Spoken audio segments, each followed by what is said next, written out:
తర్వాత వస్తుంది సిస్టమ్. ఆ, వచ్చింది. ఇప్పుడు హలో హలో ఎవ్రీవన్. ఈ రోజున రిసోర్స్ పర్సన్ మీటింగ్లో యూనివర్సల్ ప్రేయర్ గురించి మాట్లాడుకుందాం, చర్చిద్దాం అని చెప్పి పెట్టిన టాపిక్లో ముందుగా యూనివర్సల్ ప్రేయర్ గురించి ఆ, రాయలసీమ దివ్యజ్ఞాన సమాఖ్య వారు ఈ అవకాశాన్ని ఇచ్చినందుకు ధన్యవాదాలు తెలియజేసుకుంటూ, నేను మీ సోదరుడు నవీన్ కుమార్, మహావతార్ థియోసఫీ లాడ్జ్ కూకట్పల్లి నుంచి ఈ ప్రెజెంటేషన్ ఇస్తున్నాను. యూనివర్సల్ ప్రేయర్ 1923లో అని బెసెంట్ గారిని ఆ, దక్షిణ భారతదేశం తరపున ఉన్న వాళ్ళందరూ కూడా మాకు ప్రార్థన చేసుకోవడానికి ఏదో ఒకటి ఇవ్వండి, ఒక ధ్యానాన్ని ఇవ్వండి అని అడిగారు. ధ్యాన రూపంలో అనేది వ్యక్తిగతంగా ఉంటుంది కాబట్టి ఆ, ఒక గీత రూపంలో ఇద్దామన్న భావన చేశారు అని బెసెంట్ గారు. ధ్యానం అనేది చాలా వ్యక్తిగతమైనది. ఎవరికి ఏ ధ్యాన శక్తి తీసుకుని దాని మీద ధ్యానం చేస్తారో అనేది అది వ్యక్తిగతమైన అంశము. దానికి సర్వత్రా పనికొచ్చే ఒకటి ఇవ్వాలి అంటే అది ఒక శ్లోకం, ఒక గీతమో ఇద్దామని చెప్పి అనిబెసెంట్ గారు భావించారు.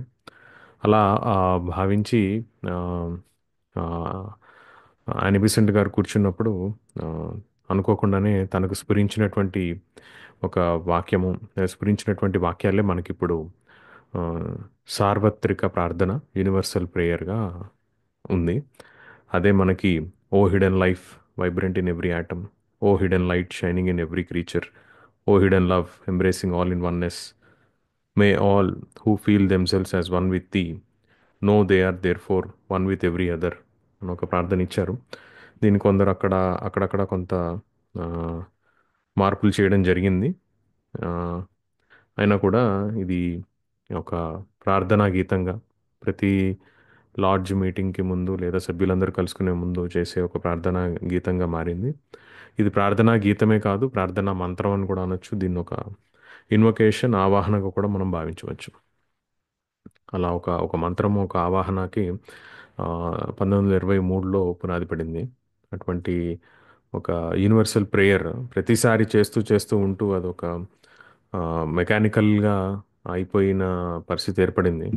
కానీ భావం, దాని లోతు తెలుసుకొని ప్రార్థన చేయడం వల్ల దాని యొక్క ప్రాముఖ్యత ఇంకా ఎక్కువ ఉంటుంది, దాని యొక్క శక్తి ఇంకా పెరుగుతుందన్న ఉద్దేశంతో దాని గురించి తెలుసుకోవడంలో చాలా ఆ, ఆ, ఎంతైనా అవసరం, దాని గురించి తెలుసుకోవడం ఎంతైనా అవసరం. అటువంటి ఆ, ఈ ప్రార్థన గురించి మాట్లాడుకోవడం అనే ఒక అంశాన్ని ఇక్కడ పెట్టడం అనేది ఒక మంచి విషయంగా భావిస్తూ, మనం మొదటి లైన్ అంటే ఎవరైతే ఈ ప్రార్థన చేస్తున్నారో, ఈ ప్రార్థన చేస్తున్న వారు ఇక్కడ చూస్తున్నటువంటి ఒక రంగులైనటువంటి కాంతిపుంజాన్ని మెంటల్ స్పియర్లో, మానసిక లోకంలో ఒక తీవ్రమైన కాంతిపుంజం వెలువడుతున్నట్టు చూడవచ్చు.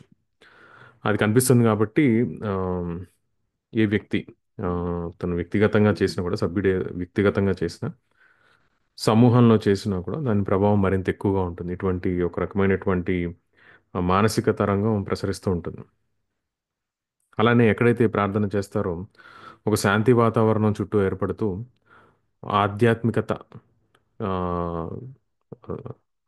గురించి ఆ, చర్చించడానికైనా లేకపోతే ఆధ్యాత్మికత సాధనకైనా ఒక ప్రశాంతమైనటువంటి వాతావరణాన్ని, అనుకూలమైనటువంటి వాతావరణాన్ని సృష్టిస్తూ ఉంటుంది. సో అందుకని ఈ గీతాన్ని ఎవరైతే పరమ గురువులను నమ్ముకున్నటువంటి అనేబిసెంట్ గారికి ఆ గురువులే దిశానిర్దేశం చేస్తూ ఆవిడకి ఈ గీతాన్ని స్ఫురింపజేసేలాగా చేశారు. అలాగే అటువంటి రాసినటువంటి దీనిలో మూడు మూడు ముఖ్యమైన వాక్యాలుగా, మొదటి మూడు హిడెన్ వాక్యాలుగా రాస్తూ ఆ తర్వాత ఇంకో రెండు లైన్లు ఇవ్వడం జరిగింది. అందులో ఆ, మొదటగా ఓ హిడెన్ లైఫ్ అని ఆ, మనకి ఇవ్వడం జరిగింది. హిడెన్ లైఫ్ అనుకుంటూ మనం మాట్లాడుతూ ముఖ్యంగా వ్యక్తమైన ప్రాణశక్తి గురించి మనం మాట్లాడుతుంటే అవ్యక్తమైన ప్రాణశక్తి కూడా ఉంటుంది. వ్యక్తమైన ప్రాణశక్తి కన్నా కూడా అవ్యక్తమైన ప్రాణశక్తి ఎంతో ఎక్కువగా ఉంటుంది. అలాగే అవ్యక్తమైన పరబ్రహ్మ వ్యక్తమైన పరబ్రహ్మకి మూలము, ఇంకా అధికము కూడా. ఇది ఉపనిషత్ వాక్యం ఏంటి అంటే, the unmanifested God is way beyond the manifested God. అంటే కొంతవరకే మేనిఫెస్టేషన్ జరిగింది ఆ, అన్న ఒక అర్థాన్ని తీసుకుంటూ ఆ, అటువంటి వ్యక్తమైనటువంటిది, అవ్యక్తమైనటువంటిది, ప్రాణము, జీవము ఎందులో అయితే ఉందో ఆ జీవంలో అన్నిటికీ కూడా ఏదైతే ప్రతి అణువులో జీవంగా ఉండినటువంటి అవ్యక్తమైన పరబ్రహ్మకు, వ్యక్తమైన పరబ్రహ్మకు కూడా ధ్యానం చేస్తూ నమస్కరిస్తూ చేస్తున్నటువంటి ఒక ధ్యానాన్ని మొదలు పెడుతున్నామని చెప్పేటువంటిది అనమాట ఇది. అటువంటి ఆ, రహస్య జీవనాన్ని ప్రతి అణువులో ఉన్నటువంటిది, ఆ ఆ ప్రతి అణువు వైబ్రెంట్ ఇన్ ఎవ్రీ యాటమ్, అంటే నాదరూపంగా ఈ ప్రపంచం మొత్తం, ఈ సృష్టి మొత్తం కూడా నాదరూపంగా ఉంది. ఈ సృష్టి మొత్తం ఒక నాదరూపంలో సాగుతూ ఉంది, ఊగుతూ ఉంది. అటువంటి పల్సేటింగ్ నేచర్ ఉన్నటువంటి ఒక రిథమిక్గా మనం ఏదైతే పరబ్రహ్మం అనే ఆర్ లేకపోతే ఎటర్నల్ వన్ అనేటువంటి అల్టిమేట్ అనేటువంటి ఎవరైతే అన్నారో ఇదంతా కూడా ఒక నాదరూపంగా ఉండడం జరుగుతుంది. అలా ప్రతి అణువులోను, ప్రతి పరమాణువులోను నాదరూపంలో ఉన్నటువంటి ఈ అవ్యక్తమైన జీవానికి ఆ, మనం మాట్లాడుతూ ఆ ఈశ్వరుణ్ణి ధ్యానిస్తూ అనుకుంటూ మనం మొదటి వాక్యాన్ని, మొదటి లైన్ని మాట్లాడుకుంటున్నాం. O O hidden life vibrant in every atom అనుకుంటూ. అలాగే నెక్స్ట్ దానికి O hidden light shining in every creature అనుకుంటూ ప్రతి ప్రాణిలోనూ ఆ, కాంతి రూపంగా, తేజో రూపంగా ఉండేటువంటి ఆ, ప్రతి ప్రాణిలో ఉండేటువంటి తేజో రూపమైనటువంటి జ్యోతి గురించి మనం మాట్లాడుతూ ఇది హిడెన్ లైట్ అన్నారు, అంటే గుప్త జ్యోతి అన్నారు. గుప్త జ్యోతి అంటే ఇది ఒక అవ్యక్త తత్వం గురించి మాట్లాడుతున్నారు ఇక్కడ. వెలుగు బాహ్యంగా ఉన్నప్పుడు అందరికీ కనిపిస్తుంది, కనులతో చూస్తున్నప్పుడు, కళ్ళతో చూస్తున్నప్పుడు బాహ్యంగా ఉన్న వెలుగు అందరికీ, ప్రకాశం అందరికీ కనిపిస్తుంది. కానీ మన కంటికి కనపడని వెలుగు కూడా ఒక తేజస్సు, ఒక ప్రకాశం ఈ విశ్వం అంతా వ్యాప్తి చెంది ఉంది. ఆ తేజస్సు సృష్టి అంతా ఉంది. ఆ అఖండ చైతన్యాన్ని మనం ధ్యానిస్తున్నాం. అని కనిపించని తేజం ఏదైతే ఉందో దాన్ని మనం ఆ ఆ అఖండ తేజాన్ని మనం ధ్యానిస్తున్నాం. అది దాన్నే మనం లైట్ ఆఫ్ ది సోల్ అన్నా, లేదా ఆ, మనం వాయిస్ ఆఫ్ సైలెన్స్లో బ్లవాట్స్కి మాత చెప్పినట్టు all is impermanent in man except the pure bright essence of ఆలయ. Man is its crystal ray, a beam of light, immaculate within, a form of clay material upon the lower surface. That beam is thy life guide and thy true self, the watcher and the silent thinker, the victim of thy lower self. అంటే జీవుడు, ప్రతి జీవి ఒక కాంతి స్వరూపం.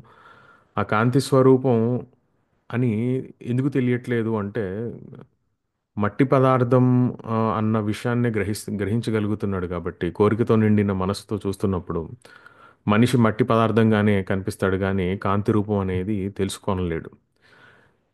ఇక్కడ voice of సైలెన్స్లో బ్లవాట్స్కి మాత గారు చెప్పిందే మనకి భగవద్గీతలో కూడా కనిపిస్తుంటుంది. 13వ అధ్యాయం 2వ శ్లోకంలో కనిపిస్తుంటుంది. భగవాన్ వాచ చెప్తున్నాడు ఏమంటే, ఇదం శరీరం కౌంతేయ క్షేత్రమిత్యభిధీయతే ఏతద్యో వేత్తితం ప్రాహు క్షేత్రజ్ఞేతి తద్విత అన్న. అంటే ఇక్కడ ఇదేదైతే కాన్షియస్ ఫీల్డ్ అనేదైతే, కాన్షియస్నెస్ అనేదైతే మాట్లాడుతున్నదో, ది ఫీల్డ్ ఆఫ్ ఎనర్జీ అనేది మాట్లాడుతున్నదో, ఈ శరీరము కౌంతేయ అన్నారు. ఇక్కడ కౌంతేయుడు అనే పదం వాడడానికి కూడా చాలా ముఖ్యమైనటువంటి ఉద్దేశం ఏంటి అంటే, కాంతి పుత్రుడు, కాంతిని ఆరాధిస్తున్నటువంటి పుత్రుడు అనే ఉద్దేశంలో కౌంతేయ అని చెప్పడం జరిగింది. ఇక్కడ కుంతి పుత్రుడు అని చెప్పడం కన్నా కూడా కాంతిపుత్రుడు అని చెప్పడంలో ఎక్కువ అర్థాన్ని ఇస్తుంది.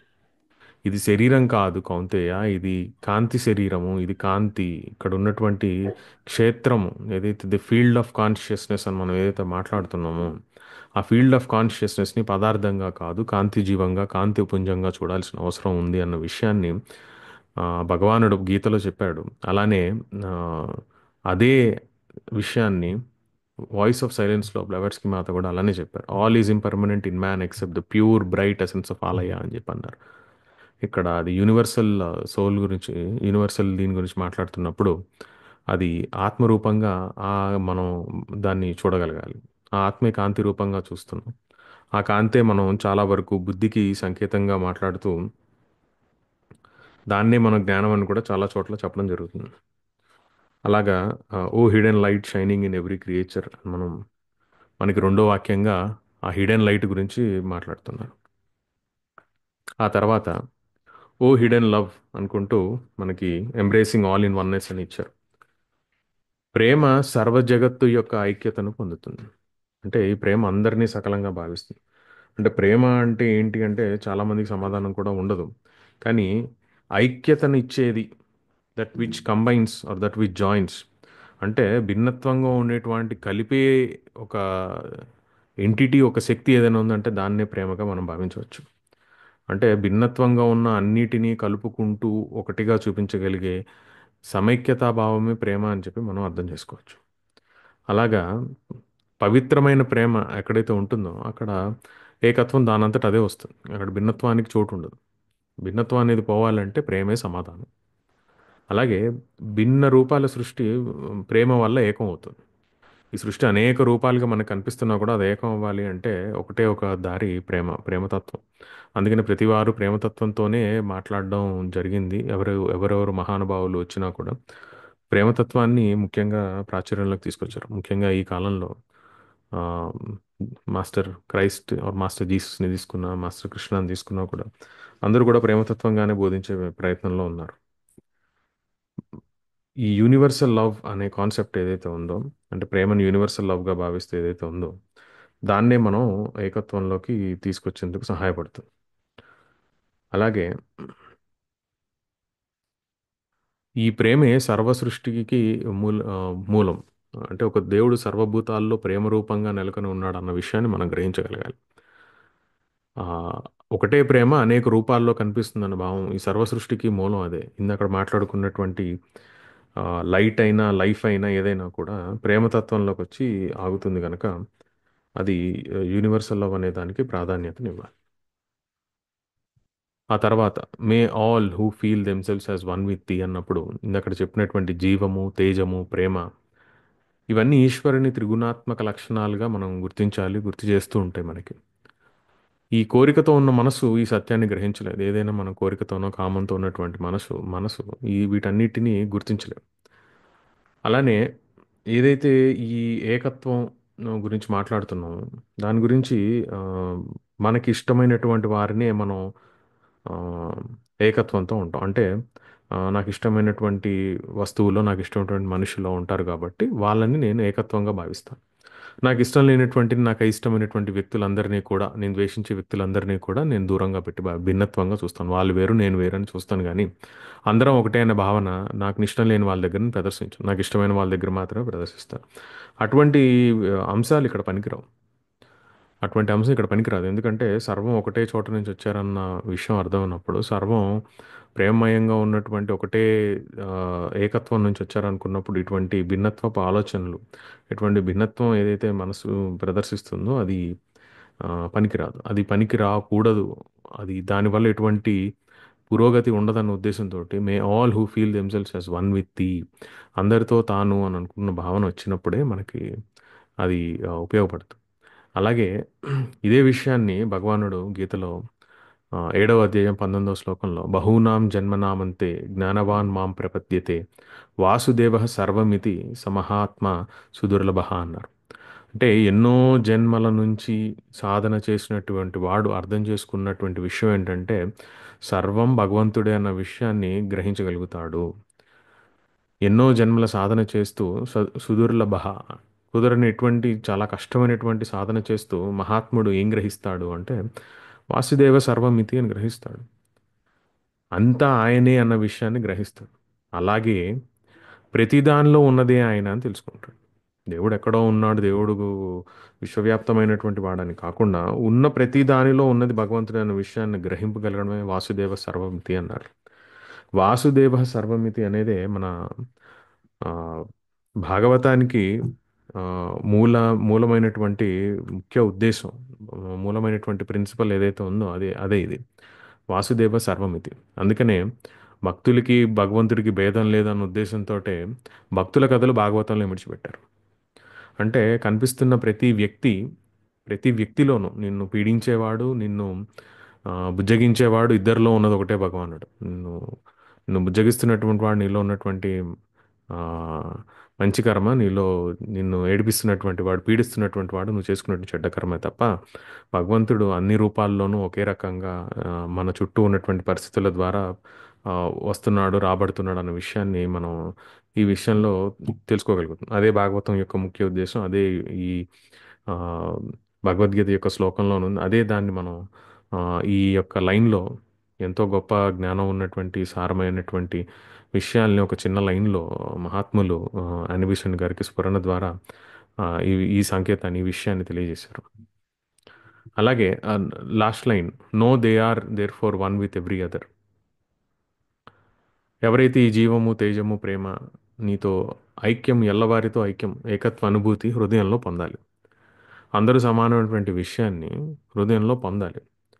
ఆ భావన ఏదైతే ఫీల్ అని మనం అంటున్నాం ఇందాక, ఆ ఫీల్ అనే భావన వాడు అనుభూతిలోకి తీసుకురావాలి. అనుభూతిలో పొందినప్పుడే, అటువంటి అనుభూతి పొందినప్పుడే ప్రతి వ్యక్తి సకల చరాచర ప్రపంచంలో ఉన్నదంతా ఏకత్వం అనే విషయాన్ని గ్రహిస్తాడు. అప్పటిదాకా భిన్నత్వంతో చూసేటువంటి ఆ, దృష్టి అంతా పోయి ఆ, ఇది ఏకత్వం అనేది ఎప్పుడైతే వస్తుందంటే ఈ ఆ, ఈ అనుభూతి హృదయంలో పొందుతున్నప్పుడు మాత్రమే అటువంటి ఏకత్వం వస్తుంటుంది.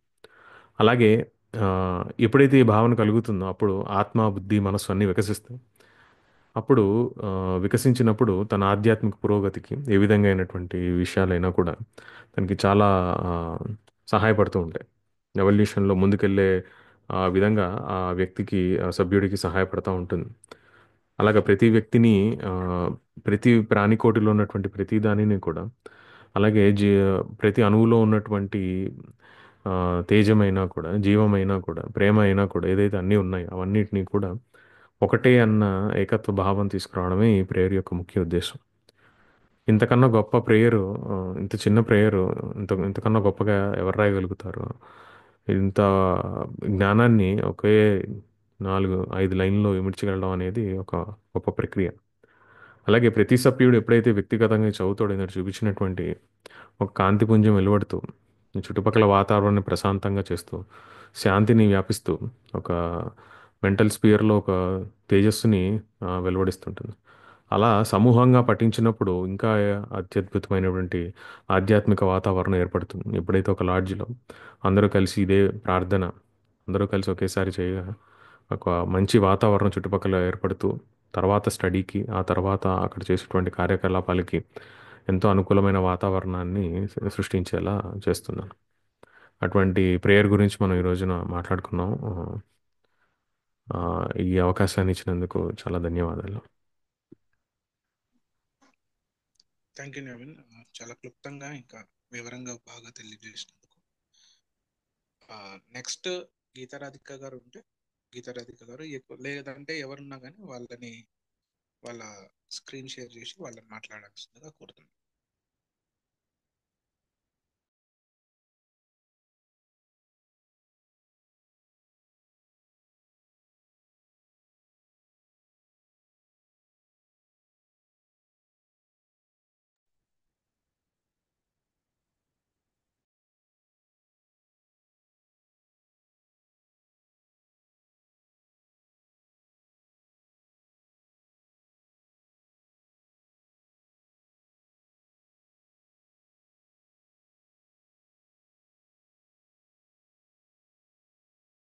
ఎప్పుడైనా ఈశ్వరుడైనా.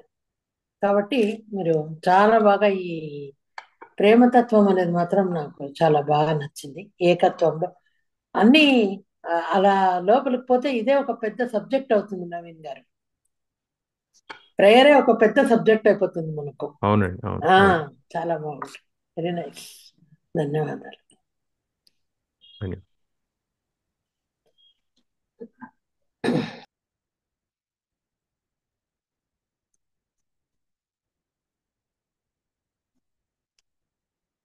గీతా మేడం జాయిన్ అన్నారా మేడం? నారాయణ రావు సార్ కనిపిస్తున్నారు ఇక్కడ పార్టిసిపెంట్స్ లో. సార్ ఉన్నారు, గీత ఉండలేదు. లేదు సురేష్, ఈరోజు అంటే అవుట్ ఆఫ్ స్టేషన్ లో ఉన్నారు. ఫంక్షన్ కానీ చీరాలు వెళ్ళింది. ఓకే, ఇంకొకరు కూడా జాయిన్ అయితే అది నేను మేడం ఏమో అనుకుంటున్నా సార్ అప్పటి నుండి. ఆహా, జాయిన్ అవ్వ. ఓకే, అయితే ఇవాళ ఒక్కరే జాయిన్ అయినారు సార్. అయితే మనకు మెన్షన్ చేసిన లిస్ట్ లో ఓన్లీ నవీన్ పార్టిసిపేట్ చేసి అదే కంప్లీట్. సో నెక్స్ట్ వీక్ మళ్ళీ వీళ్ళ నెక్స్ట్ మంత్ కానీ ఈ వీక్ కానీ పెట్టమంటారు, లేకపోతే నెక్స్ట్ మంత్ పెట్టాలంట.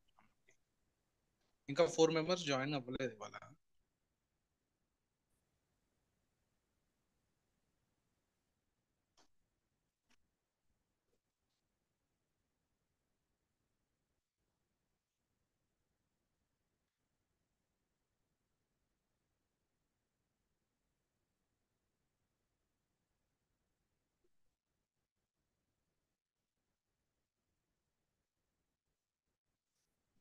ఇంకా ఎవరేది లేదంటే మీటింగ్ క్లోజ్ చేద్దాం మేడం. 7 అవుతుంది. హాఫ్ అన్ అవర్ అయింది, ఇంకా హాఫ్ అన్ అవర్ ఉన్నది. ఇంకా ఎవరైనా యాడ్ చేస్తారంటే will keep the session active.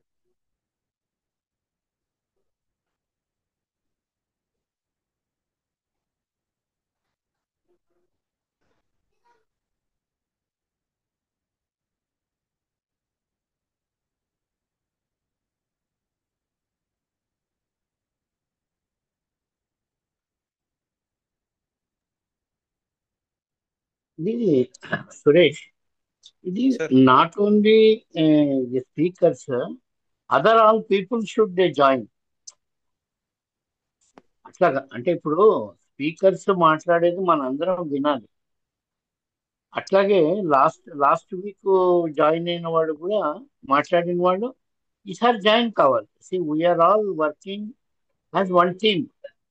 కాబట్టి ఇప్పుడు మాట్లాడవలసిన వాళ్ళే కాకుండా లాస్ట్ వీక్ మాట్లాడిన వాళ్ళు మాట్లాడచ్చు, నెక్స్ట్ వీక్ ఉన్న వాళ్ళు జాయిన్ అయితే మనకు ఒక 10 మంది, మనం ఎంతమంది ఉన్నాము అందరూ ఉండాలి. ఊరికే మనము సపోజ్ ఆర్గనైజర్ ఇది కాకుండా, ఎందుకంటే everybody can learn from other person, అది మనకు ఉండాలి. సో మాట్లాడేది ఇద్దరే ఉన్నా మనం you should give a directive that everybody should follow. Half an hour మనకు టైం మనము 1 మంత్కు మనం కేటాయించకపోతే how can we refine and become expert in one subject? అట్లాగా ఇవన్నీ చాలా ఇంపార్టెంట్. ఇది ఎందుకంటే ప్రతి ఒక్కరు చెప్పిన దాంట్లో ఒక న్యూ పాయింట్ మనము చేసుకుంటే ఎవ్రీబడి. కాబట్టి మనం when you are giving next time this information, all should join, అప్పుడు బాగుంటుంది. yes sir. Varsha joined sir, but today actually in the beginning Varsha joined, but again she dropped some No, work Varsha maybe. today, her class is there? No. No, but she's joined beginning. She Okay. was the first. Yes, Mita yes. వాళ్ళని No, like that అది she may- can join, put a present and go. At least she can take some points or note down like that. ఈ రోజు ఇంకెవరు ఉన్నారు? ఈయన నవీన్ కాకుండా madam ఇంకా ప్రసూన కూడా ఉన్నారు సార్. యాక్చువల్ గా person also busy. Prasuna was there. Naveen Prasuna Dhanunjay also.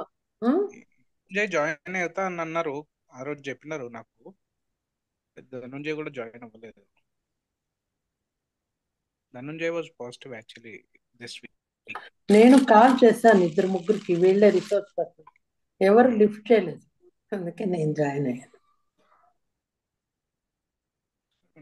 ఇది నెక్స్ట్ వీక్ నెక్స్ట్ టైం అయితే నేను make sure that this point is added, that all the participants, all the resource person should join the meeting అని పెడతాను.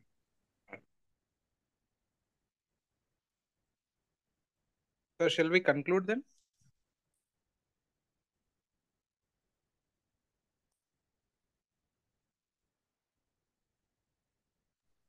చేయండి Suresh. Okay madam. So ఇవాళ నవీన్ చెప్పినందుకు, Naveen thank you for participating. And next month మళ్ళీ universal ప్రేయర్తో మిగతా వాళ్ళకి జాయిన్ కావడానికి మళ్ళీ ఇంకొక మీటింగ్ సెటప్ చేసి, మళ్ళీ వచ్చే నెల same 22nd 6 or 6:30 PM will meet again in the same meeting. అందరికీ జాయిన్ అయిన వాళ్ళకి అందరికీ ధన్యవాదాలు. ఇట్లాగే ధన్యవాదాలు. 1 day బిఫోర్ ఇట్లా పెట్టేస్తే చూద్దాం. బిఫోర్ స్కెడ్యూల్ చేసి షెడ్యూల్ చేసేసినాక 2-3 times పెట్టి డిలీట్ చేయాల్సి వచ్చింది. అది వేరేలాగా వస్తుంది. అవును చూసాను నేను. Okay okay okay Suresh.